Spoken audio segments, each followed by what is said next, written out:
वालेकुम। आज मैं हाज़िर हुआ हूँ नेक्स्ट चैप्टर के साथ, जो कि आपके पास है application of mathematics in practical situation.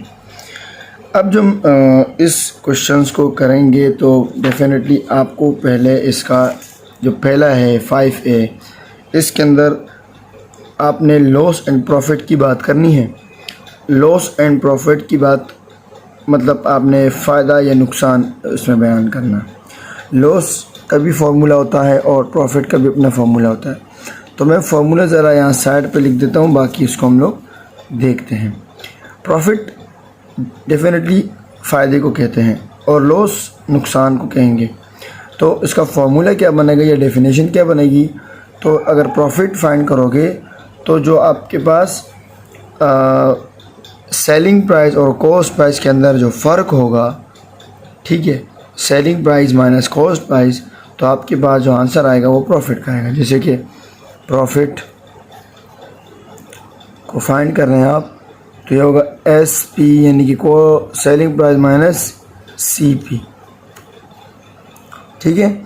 और अगर आप लॉस को फाइंड करेंगे तो लॉस को फाइंड करने का जो पैटर्न है वो है CP माइनस SP, यानी कि अगर कॉस्ट प्राइस ज़्यादा हो सेलिंग प्राइस कम हो तो आपका लॉस होगा। फॉर एग्ज़ाम्पल अगर मैं बात करूं कि मैं ये पेन ख़रीद रहा हूं 4 रुपये में, ठीक है, और इसे मैं सेल आउट कर रहा हूं 3 रुपये में, तो इसकी कॉस्ट प्राइस जो है, क्योंकि मैं मार्केट से ख़रीद रहा हूं बेचने के लिए, तो ये जो इसकी कीमत है वो 4 रुपये है, 4 रुपीज़, राइट। और जब मैं इसे सेल आउट कर रहा हूँ तो मैं इसे 3 रुपये का कर रहा हूँ, तो इसका मतलब ये हुआ कि मैं इस चीज़ को जो है वो लॉस पे बेच रहा हूँ। लेकिन अगर मुझे प्रॉफिट पे बेचना होगा तो डेफिनेटली मैंने क्या करना होगा, इस 4 रुपये वाले पेन को 6 में बेचना होगा, ताकि मेरे पास प्रॉफिट भी पूरा का पूरा आ जाए। तो इसी तरीके से अगर सेलिंग प्राइस ज़्यादा हुई और कॉस्ट प्राइस कम हुई तो आपका प्रॉफिट आता है। लेकिन अगर कॉस्ट प्राइस बढ़ गई और सेलिंग प्राइस आपकी कम है तो आप लॉस में हैं, ठीक है। अच्छा, अब आते हैं इसके परसेंटेज पे। सो परसेंटेज यानी कि प्रॉफिट परसेंटेज होगा इज इक्वल टू प्रॉफिट के multiply by 100 divide bye CP या SP। ये डिपेंड करता है सिचुएशन में। अगर आपको सवाल के अंदर नहीं दिया हुआ कि आप क्या करें, क्वेश्चन को सॉल्व करें अकॉर्डिंग्स टू CP या SP, उसमें आपको दिया होगा कि आपने क्या करना होगा, परसेंटेज या लॉस की फाइंड करनी होगी एज सेलिंग प्राइस और एज कॉस्ट प्राइस, वो तमाम का तमाम सिस्टम आपको दिया होगा। अच्छा, इस तरीके से आपका लॉस होगा। लॉस परसेंटेज फाइंड करने के लिए भी ये loss multiply by 100 divide bye CP या SP। ये अगर आपको कंडीशन नहीं दी हुई CP की तो आप फिर SP से ही डिवाइड करेंगे। चलिए आते हैं क्वेश्चन नंबर 1 को सॉल्व करने के लिए। क्वेश्चन नंबर 1 को पूरा सॉल्व करते हैं और क्वेश्चन नंबर 1 का A पार्ट है तो सॉल्यूशन लगा देते हैं डायरेक्टली। उसके अंदर डेटा आपके हमने बनाना है पहले, और डेटा आपके पास क्या बनेगा ज़रा देख लेते हैं। आपको दिया हुआ है कॉस्ट प्राइस $40 और जो आपको सेलिंग प्राइस दी है वो दी है 45। तो अब आपने क्या करना है, आपने इसके अंदर ज़ाहिर सी बात है अब देखना है प्रॉफिट फाइंड करना है, लॉस फाइंड करना है। सेलिंग प्राइस हाई है, कॉस्ट प्राइस कम है, तो डेफिनेटली प्रॉफिट फाइंड करोगे आप। तो प्रॉफिट फाइंड करोगे पहला, फिर दूसरा फाइंड करना है अपने profit percentage. So profit percentage को मैं P और परसेंटेज से शो करता हूँ, ठीक है। अब आपने क्या करना है, अब आपने जो है वो इसको सॉल्व करना है थ्रू फार्मूलाज। प्रॉफिट का फार्मूला आपके सामने है, selling price minus cost price. So profit is equal to selling price 45 है माइनस कॉस्ट प्राइस 40 है, तो आपका जो आंसर आएगा वो क्या आएगा, वो आपके पास आया 5, ठीक है। अब बात करते हैं प्रॉफिट परसेंटेज की।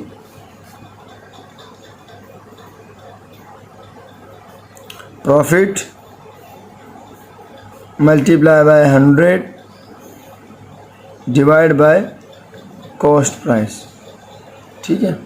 तो अब आपके पास जो वैल्यू आएगी वो आएगी पहले 5 मल्टीप्लाई बाय 100 डिवाइड बाय 40, 0 से 0 क्या हो जाएगा बेटा, कैंसिल हो जाएगा।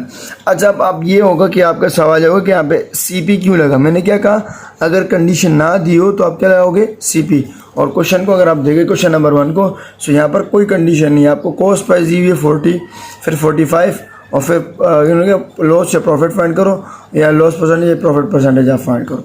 तो ये चीज़ें हमें दी हुई थी, इसलिए हम ये काम कर रहे हैं।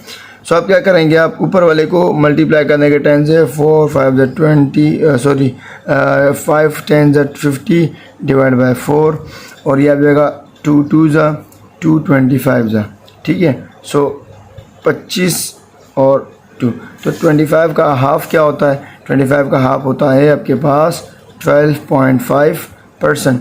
तो आपके पास प्रॉफिट परसेंटेज जो है वो आ गई क्वेश्चन नंबर 1 के पार्ट 1 की। अब हम सॉल्व करेंगे इसके नेक्स्ट पार्ट को, जो कि बहुत ही ईजी है, ठीक है। अब आते हैं इसके नेक्स्ट पार्ट पे, बी पे आते हैं। और बी पे दी हुई है डेटा दोबारा बनाना है अपने सॉल्यूशन के बाद, ठीक है। डेटा बनाना है अपने, और डेटा के अंदर आपको दी हुई है कॉस्ट प्राइस दी हुई है आपको 600, और आपको सेलिंग प्राइस जो दी हुई है वो आपको दी हुई है 480। तो अब जो नेक्स्ट काम करना है वो ये अपने एनालाइज करना है कि लॉस फाइंड करना है या प्रॉफिट फाइंड करना है। तो देखो CP की वैल्यू ज़्यादा है SP से, तो इसीलिए आप लॉस फाइंड करेंगे। लॉस फाइंड करने के साथ साथ आप लॉस परसेंटेज भी फाइंड करेंगे। तो ये दो चीज़ें आपने फाइंड करनी है इसके अंदर, एक लॉस फाइंड करना और एक प्रॉफिट। ये दोनों अननोन है, तो लॉस को फाइंड करने के लिए आपके पास फॉर्मूला था, loss is equal to, formula देखें, ये आपके पास लॉस का फॉर्मूला क्या है, CP माइनस SP। तो आप लगा देंगे CP की वैल्यू क्या आपके पास 600 माइनस। अब आपने क्या करना है, इनको माइनस करना है और आंसर आएगा आपके पास 120। सो लॉस आपको आ गया। अब लॉस परसेंटेज फाइंड करेंगे, तो लॉस की वैल्यू लिखेंगे पहले, क्योंकि फॉर्मूला है loss multiply by 100 divide bye CP। So loss percentage 120 multiply by 100 divide bye 600। तो 0 से 0 कट गया, 0 से 0 कट गया, ठीक है भाई। अब आपने क्या करना है, 6 1 6 6 2 सो 20% आपके पास जो है वो आंसर आ जाएगा लॉस का, ठीक है भाई। दूसरा भी आपका पार्ट हो गया। अब इसी का करते हैं C पार्ट। C पार्ट का भी सॉल्यूशन के बाद डेटा बनाते हैं।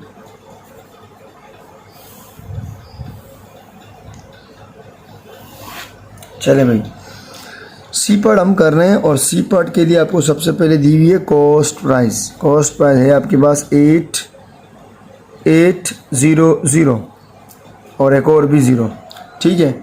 और आपको दी हुई है लॉस परसेंट, यस प्रॉफिट दी हुई है आपको। प्रॉफिट कितनी दी हुई है, 4% आपको दी हुई है। आपने फाइंड करना है SP, आपने फाइंड करना है प्रॉफिट परसेंटेज। अब पहले आप फाइंड करेंगे profit percentage. So profit percentage के लिए आपको चाहिए पहले profit multiply by 100 divide bye CP। तो प्रॉफिट परसेंटेज हमें दी है 4 100 चूँकि यहाँ पे, तो इसलिए इसके नीचे लिखने की ज़रूरत नहीं है, तो 4 आपको दी हुई है। अब आपने क्या करना है, प्रॉफिट फाइंड करना है, multiply by 100 divide bye 28800, sorry 28 नहीं 88 है, 8800। अब इससे ये कट गया, इससे ये कट गया, ठीक है। तो अब ये 880 यहाँ डिवाइड और मल्टीप्लाई हो जाएगा, ठीक है। तो आपके पास आ जाएगा 4 multiply by 880 is equal to profit. तो आप 4 0 0, 4 8 32, 3 पर कैरी 30, सो 35। तो आपको प्रॉफिट कितना है बेटा, प्रॉफिट आपके पास आया, तो द प्रॉफिट विल बी 3520। अब आपने सेलिंग प्राइस फाइंड करनी है, तो profit is equal to selling price minus cost price. तो प्रॉफिट की वैल्यू भी दी है, कॉस्ट प्राइस की वैल्यू भी दी है, सीपी की वैल्यू भी दी है। प्रॉफिट की वैल्यू क्या है 3520 इज इक्वल टू ये एसपी अपने फाइंड करना है, माइनस कॉस्ट प्राइस की वैल्यू क्या है 88000। अच्छा भाई अब क्या होगा, अब ये माइनस में हुआ प्लस में हो जाएगा, तो S P is equal to 88000 plus 3520। तो आपके पास आंसर आएगा आपके पास 02511 केरी 9। तो आपके पास ये आपके पास एस पी का आंसर आया और ये आंसर आपका सी पार्ट का था, ये आ गया। ठीक है, अब हम आएंगे इसी के अगले वाले पार्ट के अंदर, और अगर पहले आप इस क्वेश्चन को पूरा देख लें फिर इसका अगला पार्ट शुरू कर लेते हैं। अगला क्वेश्चन आपके पास है डी पार्ट, और डी पार्ट के अंदर आपके पास दोबारा डेटा ही बनाना है पहले सॉल्यूशन के बाद।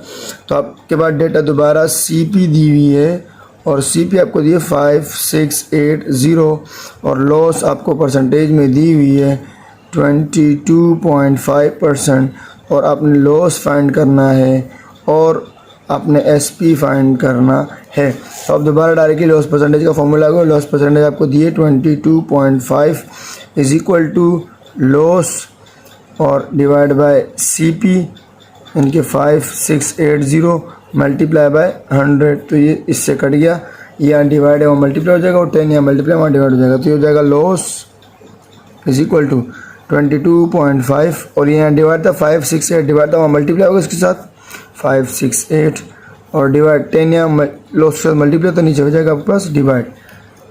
तो क्या करेंगे अब आपने पहले कैलकुलेटर में इनकी वैल्यू को निकालना है, और वैल्यू क्या है 22.5 मल्टीप्लाई बाय 568, और आपके पास आंसर आया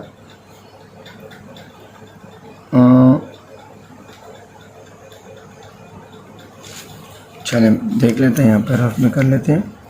568 22.5 ये हो जाएगा 41 केरी, सॉरी 4 केरी, 30 34 3 केरी, और 25 बढ़िया 28 16 13 11। ठीक है, दोबारा आपके पास आ जाएगा एक और बार, आपके पास आ जाएगा 16 13 और 11।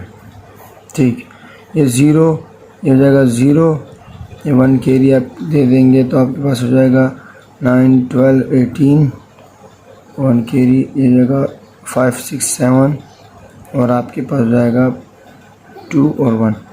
तो आप क्या करेंगे, कॉमास लगाएंगे एक के बाद, तो आपके पास आंसर आएगा 1278 0 डिवाइड बाय 10, तो से कट जाएगा, और लॉस आपके पास आ जाएगा 1278 का।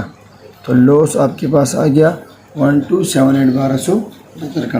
अब आप सेलिंग प्राइस फाइंड करेंगे, और सेलिंग प्राइस फाइंड करने के लिए जो आपके पास फार्मूला है वो आप मेंशन करेंगे। फार्मूला आपके पास होगा loss is equal to C P minus S P.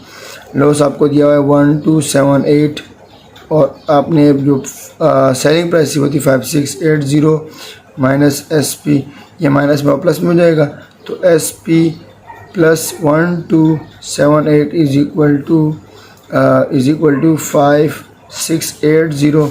अब देखें ये प्लस में माइनस में हो जाएगा, S P is equal to आपके पास जो आंसर आया वो आया 5680 माइनस 1278। तो आपके पास जो आंसर आएगा वो आएगा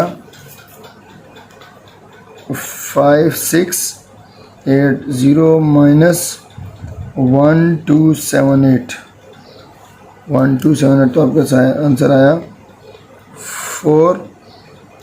4402, और ये आपका एक और आंसर हो गया। ठीक है भाई, अब आते हैं इसके नेक्स्ट पार्ट पे। नेक्स्ट पार्ट भी इसका कर लेते हैं। नेक्स्ट पार्ट क्या है आपके पास, ई पार्ट है वो करना है आपने, और ई पार्ट को करने के लिए जाहिर सी बात है आपको दिया हुआ है पहले डेटा के अंदर दिया आपको S P is equal to 28.14, आपको प्रॉफिट दिया हुआ है प्रॉफिट परसेंटेज, और प्रॉफिट परसेंटेज कितना है आपके पास 17.25%, और आपको जो है वो क्या नाम है उसका प्रॉफिट फाइंड करना है, और आपने फाइंड करना है सीपी फाइंड करना है। तो आप दोबारा पहले प्रॉफिट परसेंटेज का फॉर्मूला होगा, profit percentage is equal to profit multiply by 100 divide by SP, क्योंकि आप सीपी दिया ही नहीं है डेटा के अंदर तो आप क्या लगाओगे एसपी लगाओगे। अगर डेटा के अंदर सीपी दिया हो तो मैं डिवाइड बाय सीपी कर लेता, यहाँ पर मेरे लिए कोई दूसरी चाल नहीं बची इसलिए, राइट। तो अब मैं क्या करूँगा 17.25 इज इक्वल टू आपके पास वैल्यू क्या थी, सीपी की वैल्यू आपके पास है 28.14 और मल्टीप्लाई बाय 100 और फाइंड कर रहे हो प्रॉफिट, सही है।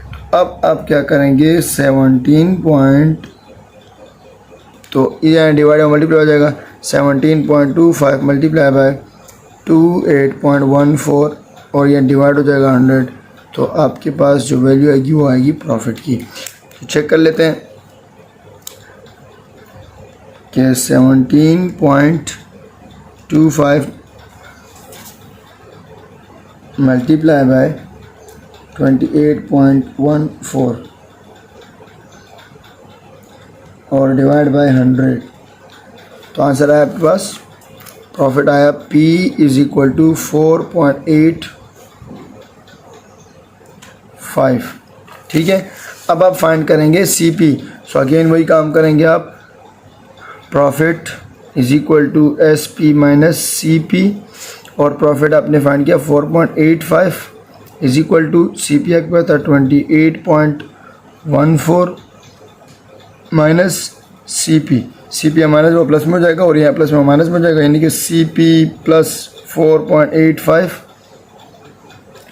28.14 और यहाँ प्लस में माइनस में हो जाएगा, तो CP is equal to 28.14 minus 4.85, ठीक है।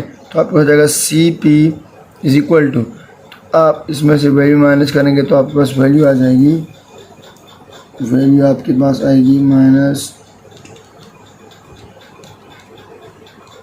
जी 23.29, तो आपके पास कॉस्ट प्राइस क्या आएगी 28.29।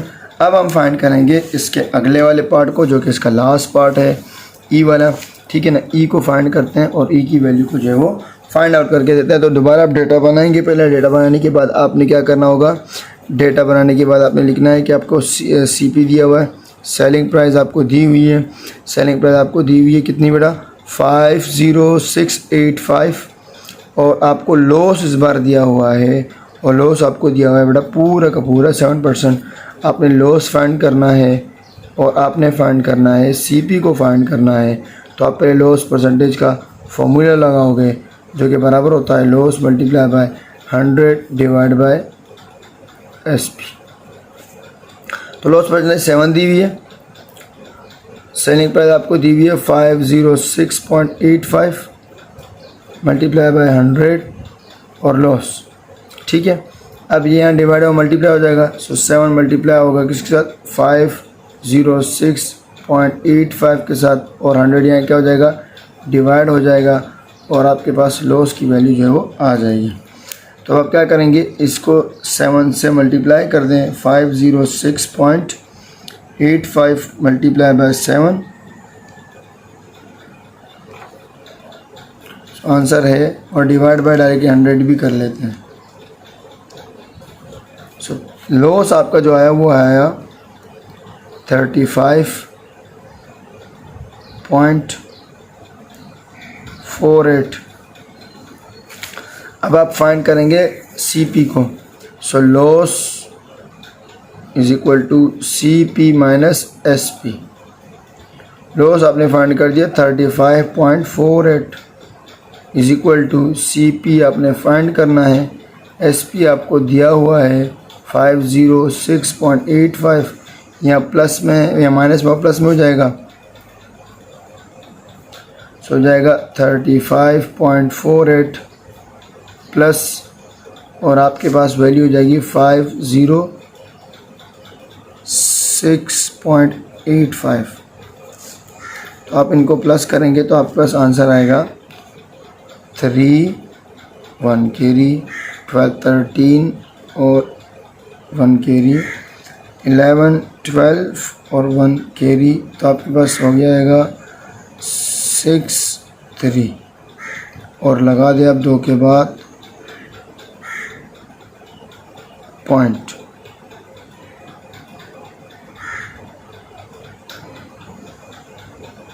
सॉरी देखते हैं क्या आंसर आ रहा है। CP का जो आंसर आएगा आपके पास वो आंसर आएगा 506.85। जी हाँ 442.33। तो आपके सारे आंसर हो गए। इंशाल्लाह मिलते हैं फिर अगली वीडियो में। सो तक अपना ख्याल करें। अल्लाह हाफिज़।